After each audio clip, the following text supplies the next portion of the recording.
السلام علیکم dear students, welcome back to study hub. جیسا کہ آپ سب جانتے ہیں کہ میں ایوری منڈے آپ سب کے لیے پورے ویک کے ایڈیٹوریلز میں سے کچھ امپورٹنٹ ایڈیٹوریلز چوز کرتی ہوں so that it can save your hours of reading, اور اس میں سے ہم پھر ڈسکس کرتے ہیں current affairs, national issues, international developments اور exam worthy arguments, especially competitive exam سے ریلیٹڈ تھیسس اسٹیٹمنٹس بھی ہم ڈسکس کرتے ہیں at the end of every editorials. تو سیم اسی طرح آج کی یہ ویڈیو بھی ہم سٹارٹ کرنے لگے ہیں اپنے امپورٹنٹ ایڈیٹوریل سے جسٹس امپیرلڈ۔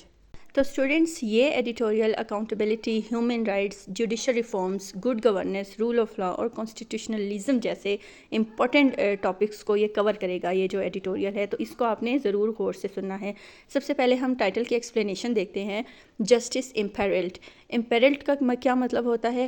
خطرے میں آ جانا، کسی چیز کو کوئی خطرہ لاحق ہو جانا۔ تو کیا چیز خطرے میں ہے؟ انصاف، یعنی انصاف کا جو سسٹم ہے وہ خطرے میں ہے۔ تو اسٹوڈنٹس، اس ایڈیٹوریل میں ایک کمبائنڈ رپورٹ کی بات ہوئی ہے۔ کس کی طرف سے رپورٹ ہے؟ Human rights commission of Pakistan اور international federation for human rights. تو اس رپورٹ میں کیا کہا گیا ہے کہ پاکستان کے جو انصاف کا نظام ہے اس میں بہت سے پرابلمس ہیں، ٹھیک ہے کیا، اور پرابلمس بھی پیک لیول کے پرابلمس۔ اس رپورٹ کے اکارڈنگ جو کرپشن ہے یہ صرف کچھ افراد تک لمیٹڈ نہیں ہے بلکہ اس نے پورے نظام کو اپنی لپیٹ میں لے لیا ہے۔ اور جیسے پولیس میں FIR رجسٹر کروانا، پھر اس کے بعد انویسٹیگیشن کو آگے بڑھانا، پھر آپ کو پتہ ہے عدالتوں کے جب کیسز چلتے ہیں چکر لگتے ہیں لوگوں کے اور ڈاکومنٹس کی تیاری چلتی رہتی ہے۔ اس کے علاوہ پھر کیسز کو جلدی ختم کروانے کے لیے رشوت کے جو الزامات ہیں نا ان کاموں کے لیے، FIR کے لیے، پھر انویسٹیگیشن کے لیے، پھر کیسز کے لیے بہت زیادہ رشوت کے الزامات ریکارڈ ہوئے ہیں۔ تو ایک تو اس رپورٹ میں بات ہوئی ہے رشوت کی، سیکنڈلی کیا بات ہوئی ہے؟ انصاف کی، کہ انصاف مشکل کیسے ہو جاتا ہے۔ دیکھیں کیسز کے انبار لگے ہوئے ہیں عدالتوں میں، اس کے علاوہ پھر عدالتی طریقہ کار جو ہے اور اس کے علاوہ کیسز کا لیٹ ہو جانا، اس کی وجہ سے انصاف لیٹ ملتا ہے لوگوں کو اور کبھی کبھار تو پھر ملتا بھی نہیں ہے۔ تو رپورٹ میں یہ اب انصاف کا لیٹ ہو جانا کس طبقے کو زیادہ متاثر کرتا ہے؟ ڈیفینیٹلی غریب طبقے کو، عام شہری کو زیادہ متاثر کرتا ہے۔ کیوں؟ کیونکہ وہ سفارش بھی نہیں کروا سکتے اور ان کے پاس رشوت کے لیے زیادہ پیسہ بھی نہیں ہوتا۔ تو رپورٹ کے اکارڈنگ عدالتی فیصلوں میں پاورفل انسٹیٹیوشنز کی جو مداخلت ہے، جو انٹرفیرنس ہے، اس نے عدلیہ کی خود مختاری پر سوالات کھڑے کیے ہیں، اور اس کا رزلٹ کیا ہے؟ عوام کا جو ٹرسٹ لیول ہے وہ متاثر ہو جاتا ہے۔ کیونکہ دیکھیے عدلیہ کا کام ہے خود فیصلے کرنا۔ جب باہر والے ادارے پاورفل کوئی بھی انسٹیٹیوشنز ہے کنٹری کے، وہ اگر اس کو انٹرفیئر کرتے ہیں تو ڈیفینیٹلی عوام کا ٹرسٹ ختم ہو جاتا ہے۔ تو اس ایڈیٹوریل کے اکارڈنگ صرف رشوت روک دینا کافی نہیں بلکہ ایک clear case management, net and clean case management, اور پھر ہیئرنگز کے انفارمیشن کو، سماعتوں کی انفارمیشنز کو آن لائن فراہم کرنا، قانونی تحفظ دینا، یہ چیزیں بہت ضروری ہیں۔ تو ایٹ دا اینڈ اس ایڈیٹوریل میں بات ہوئی ہے کہ انصاف جسٹس صرف قانون کی کتابوں میں نہیں ہونا چاہیے بلکہ عملی طور پر بھی نظر آنا چاہیے۔ عوام کا اعتماد اسی وقت اسٹرانگ ہو سکتا ہے جب فیصلے رشوت کی بنا پر نہ کیے جائیں، دولت یا سیاسی دباؤ کی بنا پر یا سفارش کے بنا پر نہ کیے جائیں، بلکہ قانون کو بالا تر رکھا جائے اور ایک شفاف طریقے سے، کلیئرٹی سے فیصلے ہوں۔ اب چلتے ہیں نیکسٹ ایڈیٹوریل کی طرف، ایتھنک ٹارگیٹس، اندر امپورٹنٹ ایڈیٹوریل۔ اس ایڈیٹوریل میں ethnic violence, national integration, internal security, counter terrorism strategy, rule of law, good governance, socio economic development of Balochistan پر ڈسکشن ہوئی ہے۔ سب سے پہلے سمجھتے ہیں ایتھنک ٹارگیٹس کا ٹائٹل۔ ایتھنک کا کیا مطلب ہوتا ہے؟ نسلی، ثقافت سے ریلیٹڈ، خاص ثقافت، ٹھیک ہے۔ ایتھنک ٹارگیٹ سے مطلب ہے نسلی بنیادوں پر نشانہ بنانا، مطلب مختلف گروہ، جیسے لیٹ سپوز کراچی ہے، اس میں مہاجر اور پٹھان ہیں، ڈفرینٹ وہ ہیں، گروپس ہیں، تو وہ نسلی بنیادوں پر ایک دوسرے کو ٹارگٹ بناتے ہیں، بٹ بیسیکلی اس میں بلوچستان کی بات ہوئی ہے۔ تو ایتھنک ٹارگٹ سے مراد ایسے حملے ہیں جن میں افراد کو ان کی نسلی، لسانی یعنی زبان جو لینگویج ہوتی ہے، یا علاقائی شناخت کی بنیاد پر نشانہ بنایا جائے، ٹارگٹ بنایا جائے۔ ایڈیٹوریل اس بات کو شو کرتا ہے کہ پاکستان میں اسپیشلی بلوچستان میں ڈفرینٹ قومیتوں سے تعلق رکھنے والے شہریوں کو شناخت کی بنیاد پر قتل کرنا نہ صرف ہیومینٹی کے اگینسٹ ہے، ایک بہت بڑا جرم ہے، اور قومی یکجہتی اور ریاستی رٹ کے لیے بھی یہ ایک بہت ہی بڑا خطرہ ہے۔ تو اسٹوڈنٹس، بیسیکلی اس ایڈیٹوریل میں بلوچستان میں یہ جو دہشت گردانہ واقعات ہوتے ہیں جس میں مسافروں کو، شہریوں کو ان کی نسلی شناخت کی وجہ سے، پہلے نسلی شناخت ان کی معلوم کرتے ہیں کہ وہ کس طبقے سے، کس نسل سے تعلق رکھتے ہیں، پھر ان کو قتل کر دیا جاتا ہے۔ تو اس ایڈیٹوریل کے اکارڈنگ ایسے حملے کنٹری میں نفرت کو، خوف کو اور پھر ڈسٹریبیوشن کو، تقسیم کو بڑھانے کی کوشش کرتے ہیں۔ اس کے بعد ڈان ادھر کیا بات کر رہا ہے کہ صرف یہ جو دہشت گرد گروہ ہوتے ہیں یہ صرف جانے نہیں لیتے بلکہ پاکستان کی قومی یکجہتی کو بھی نقصان پہنچاتے ہیں، کیونکہ لوگوں میں خوف آ جائے گا تو ڈیفینیٹلی طبقے تقسیم ہو جائیں گے، ایکسٹریمسٹ پیدا ہو جائیں گے سوسائٹی میں۔ اس کے علاوہ اس بات پر بھی فوکس ہے اس ایڈیٹوریل میں کہ گورنمنٹ کو اور پھر قانون نافذ کرنے والے انسٹیٹیوشنز کو دہشت گردوں کے خلاف ایک مؤثر کارروائی کرنی چاہیے، ان کے نیٹ ورکس کو ختم کرنا چاہیے۔ اس کے علاوہ بلوچستان میں پھر امن و امان کی صورتحال کو بہتر تبھی بنے گی جب یہ ایتھنک ٹارگٹس ختم ہوں گے، اور ساتھ ہی وہاں کے عوام کے جو سیاسی، معاشی، سماجی مسائل ہیں، یہ میں نے بڑی ڈیٹیل سے بلوچستان کے ایشو پہ ویڈیو بنائی ہے، آپ سب ضرور وزٹ کیجیے گا، کیونکہ کرنٹ افیئرس 2027 سے ریلیٹ بھی یہ کرتی ہے اور بہت زیادہ امپورٹنٹ ہے۔ تو اسٹوڈنٹس اب دیکھتے ہیں اس سے کون سی تھیسس اسٹیٹمنٹ بن سکتی ہے ایتھنک ٹارگٹ سے۔ Ethnic violence is not merely کا مطلب ہوتا ہے only, is not merely a security challenge, it is a direct threat to Pakistan's national unity, social cohesion and state authority, requiring a comprehensive response that combines effective security measures with justice, inclusive governance and sustainable development۔ یعنی کہنے کا مقصد کیا ہے کہ نسلی بنیادوں پر ہونے والا جو تشدد ہے یہ صرف ایک سیکیورٹی چیلنج نہیں ہے، بلکہ پاکستان کی قومی سماجی ہم آہنگی، ریاستی ریٹ کے لیے ڈائریکٹ خطرہ ہے، جس سے نپٹنے کے لیے کیا ہونا چاہیے، مؤثر سیکیورٹی ہونی چاہیے، اسٹیپس ہونے چاہیے، انصاف ہونا چاہیے۔ تو students next editorial, important editorial ہے India voter purge. India voter purge, India میں جو ووٹرز کے بڑے پیمانے پر بے دخلی ہو رہی ہے اس کے بارے میں ایکچولی یہ ایڈیٹوریل ہے۔ اب پرچ کا کیا مطلب ہے؟ Purge means to remove, to eliminate, to get rid of something, کسی چیز سے چھٹکارا حاصل کرنا یا کسی چیز کو ختم کر دینا۔ اس ایڈیٹوریل کا جو ٹائٹل ہے یہ اس الزام کی طرف پوائنٹ آؤٹ کرتا ہے کہ انڈیا میں الیکشن سے پہلے لاکھوں ووٹر، اسپیشلی مسلمانوں کے اور بہت سی اقلیتوں کے نام ووٹر لسٹ سے نکالے جا رہے ہیں۔ ایڈیٹوریل کے اکارڈنگ یہ صرف انتخابی فہرستوں کی نظر ثانی نہیں بلکہ ایسے اقدامات ہیں جو ڈیموکریٹک سوسائٹی کے، ڈیموکریٹک اسٹیٹ کے اگینسٹ ہیں، ہیومن رائٹس کے اگینسٹ ہیں۔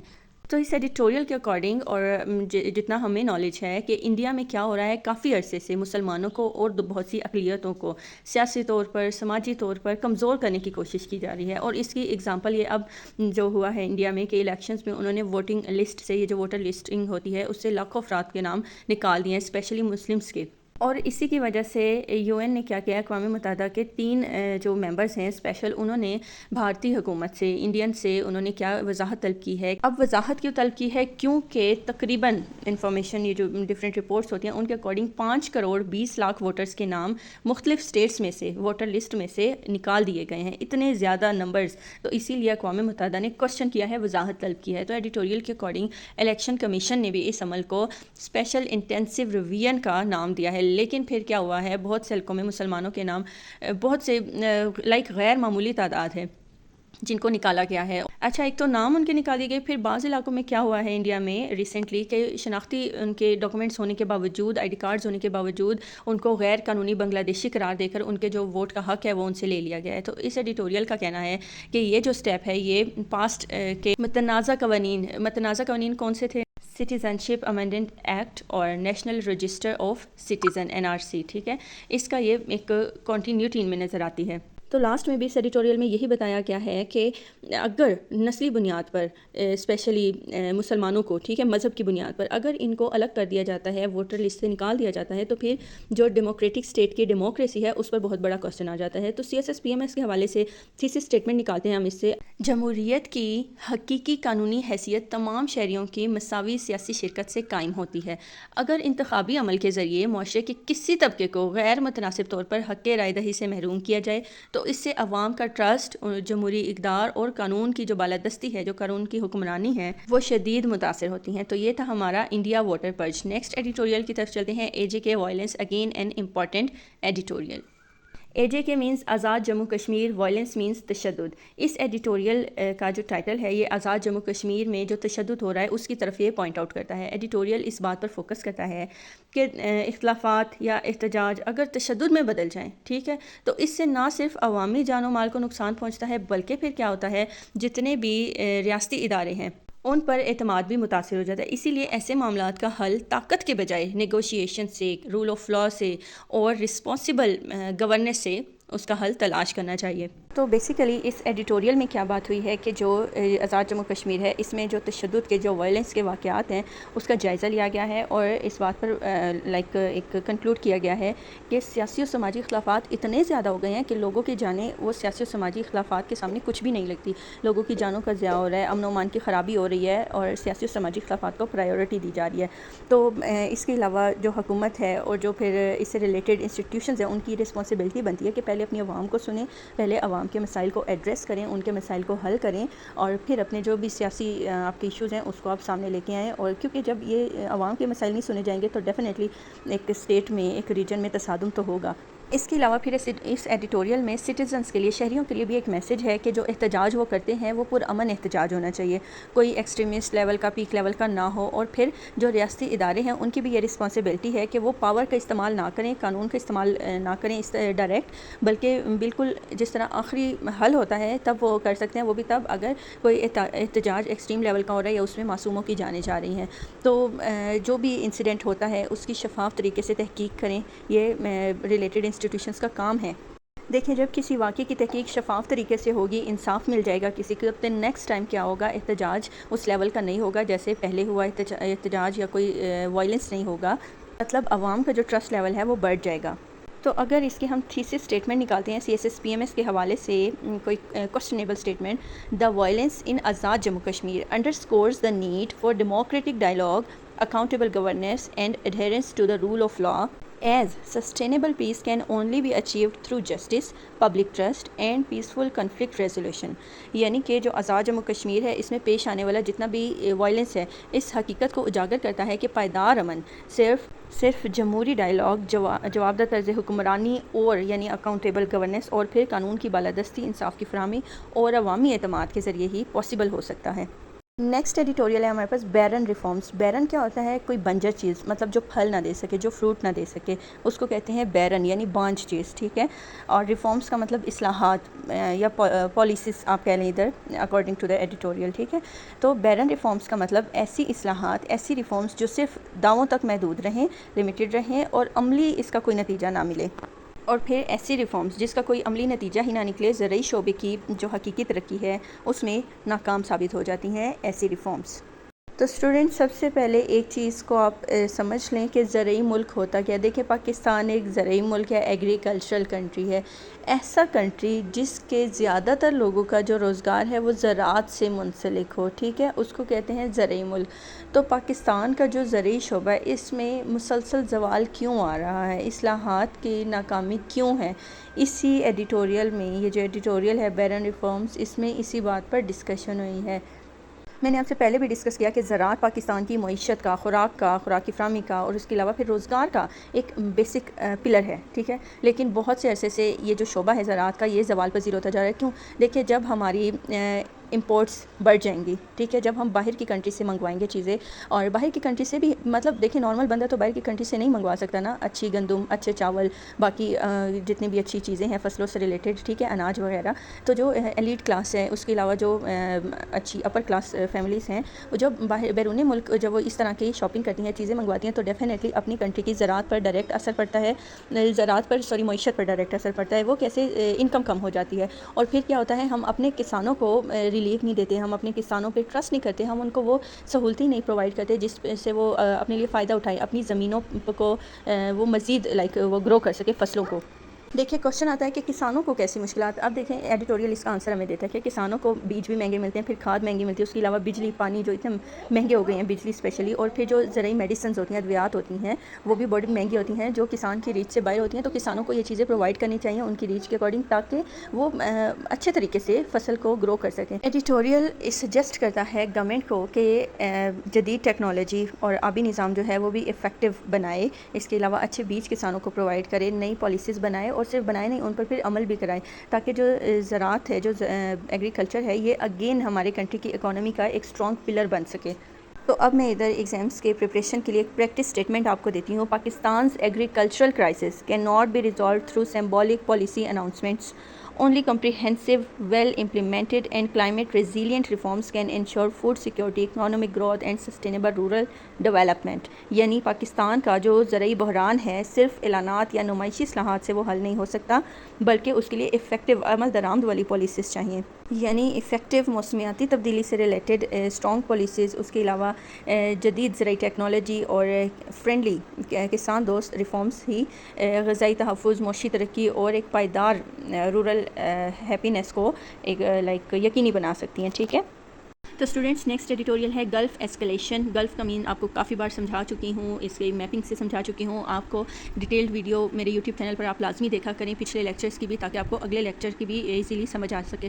ایسکلیشن کا کیا مطلب ہے؟ شدت میں اضافہ ہو جانا. ٹھیک ہے، کسی بھی چیز کی شدت میں. یعنی اس ایڈیٹوریل میں کیا بات ہوئی ہے کہ گلف میں کشیدگی بڑھ گئی ہے، اسپیشلی ایسے حالات جن میں ڈپلومیٹک اختلافات، پھر فوجی سرگرمیاں یا پھر اور بہت سے تنازعات جو ہیں وہ شدت اختیار کر گئے ہیں. تو اس ٹائٹل کا کس کی طرف پوائنٹ آؤٹ کرا ہے؟ یہ اس خطرے کی طرف پوائنٹ آؤٹ کرا ہے کہ اگر موجودہ کنفلکٹس کو بر وقت ہم نہ روک سکیں، بر وقت حل نہ کر سکیں، تو پورے گلف ریجن میں، ٹھیک ہے، اور اس سے گلف ریجن میں اور پھر اس سے جو لنکڈ کنٹریز ہیں ان میں بھی بہت زیادہ بحران آ سکتا ہے. دیکھیں، ہمیں پتہ ہے کہ امریکہ اور ایران میں کیا چل رہا ہے. ٹھیک ہے، اگین نیگوشیشن، کوئی بھی مذاکرات ہوتے ہیں اور پھر اگین ٹرسٹ ڈیفیسٹ پرابلمس ہو جاتے ہیں. کیوں؟ کیونکہ امریکہ ایران کو دھمکاتا ہے، اس کی وجہ سے ایران کا ٹرسٹ لیول کم ہو جاتا ہے اور وہ بھی امریکہ کو دھمکانا شروع کر دیتا ہے. تو اس سے کیا ہوتا ہے؟ کنفلکٹس زیادہ سے زیادہ ہوتے جا رہے ہیں جو پورے مڈل ایسٹ کو افیکٹ کر رہے ہیں. تو اس ایڈیٹوریل کا مین پوائنٹ کیا ہے کہ جو خلیجی ممالک ہیں یہ عالمی توانائی کی فراہمی میں بڑا ہی امپورٹنٹ رول پلے کرتے ہیں. جو انرجی ہے اس کی سپلائی خلیجی کنٹریز سے ہوتی ہے. اگر اس خطے میں خلیجی ممالک میں اگر جنگ یا کوئی بھی کنفلکٹ پیدا ہوتا ہے تو ڈیفینیٹلی آئل اور گیس کی سپلائی افیکٹ ہوگی اور پھر عالمی منڈی میں ان کی قیمتیں ڈائریکٹ بڑھیں گی. جیسے امریکہ ایران میں پرابلمس ہوتے ہیں، اسٹیٹ آف ہارمز بین ہوتی ہے، تو پھر آئل جو ہے وہ ڈیفینیٹلی ہمارا پاکستان میں پیٹرول وغیرہ کی قیمتوں میں اضافہ ہو جاتا ہے. یعنی یہ ایڈیٹوریل کہنا چاہ رہا ہے کہ مڈل ایسٹ پہلے ہی غزہ، لبنان، شام اور یمن جیسے کنفلکٹس سے گھرا ہوا ہے. ٹھیک ہے، اور اگر ایک اور ماس پھر کھل جائے ایران امریکہ کا آپس میں جنگ ہی ختم نہ ہو رہی ہے، تو جو انسانی بحران ہے یہ مزید سنگین ہو جائے گا اور پھر لاکھوں افراد بے گھر بھی ہو سکتے ہیں، مہنگائی بڑھ سکتی ہے، جو معیشت ہے اس پر ڈائریکٹ اثر، نیگیٹو وے میں اثر پڑ سکتا ہے. تو یہ ایڈیٹوریل بیسیکلی جو ورلڈ سپر پاورز ہیں ان کی رسپانسبلٹی کو ہائی لائٹ کرتا ہے کہ وہ اپنی پاورز کے استعمال کے بجائے ڈپلومیسی کو، نیگوشیشن کو اور انٹرنیشنل لا کو کے رسپیکٹ کرتے ہوئے معاملات کو حل کریں. تو اپنی پریکٹس کے لیے آپ اپنے نوٹس میں ایک اسٹیٹمنٹ ایڈ کر سکتے ہیں: the escalating tensions in the Gulf demonstrate that military confrontation can not ensure lasting security. Only sustainable diplomacy, respect for international law and regional cooperation can prevent a wider conflict and save global peace and economic stability. یعنی golf region میں بڑھتے ہوئے conflicts یہ proof کرتے ہیں کہ فوجی power کو امن و سلامتی کی ضمانت نہیں سمجھا جا سکتا. ٹھیک ہے، صرف مسلسل سفارتکاری، بین الاقوامی قانون کا احترام اور علاقائی تعاون سے ہی ہم چیزیں حل کر سکتے ہیں. تو اسٹوڈنٹس، یہ تھے ہمارے امپورٹنٹ ایڈیٹوریلز. آئی ہوپ یہ آپ لوگ کی پریپریشن کے لیے، کمپٹیٹیو ایگزامس کی پریپریشن کے لیے بہت ہیلپ فل ہوں گے انشاءاللہ. Thank you so much for watching. میرے چینل کو، میری ویڈیوز کو زیادہ سے زیادہ شیئر کریں. اللہ حافظ.